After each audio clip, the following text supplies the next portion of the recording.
Hello guys! Nandito ako, ituturo ko sa inyo kung paano mag-set ng isang digital na relo. Una, ito lang, long press nyo lang yung reset sa may bandang left side, sa may taas. Nakita nyo nagbiblink, yan po yung second or segundo. Kahit hindi nyo po yan iset, okay na po yan.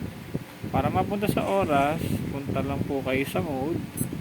Ito sa lower left side, nakita nyo nagbiblink na po yung number 1. Yan po yung oras. Kailangan nyo pong i-press lang po dito sa upper right side para ma-set nyo po. Ngayon po ay 8 PM na po. Yan po. 3, 4, 5, 6. Yung 8 hindi pa po yan kasi naka AM pa kung napapansin nyo sa bandang left side na AM. Press nyo lang po para maging 8 ulit, para maging yan PM na po siya. Okay po. Tapos po, para mapunta sa minuto, mode lang po ulit sa lower left side po. Ayan po. Ngayon po ay 8:25 na po. Press nyo lang po. Pwede rin pong long press para mas mabilis. 25 26 na po. Palit na po.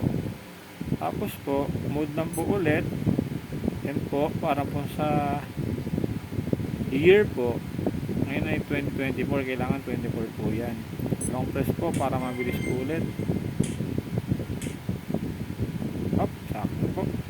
Smooth lang po ulit kung meron pa pong kailangan iset. Yan po ay month. Nakalagay 3. Ngayon po ay October.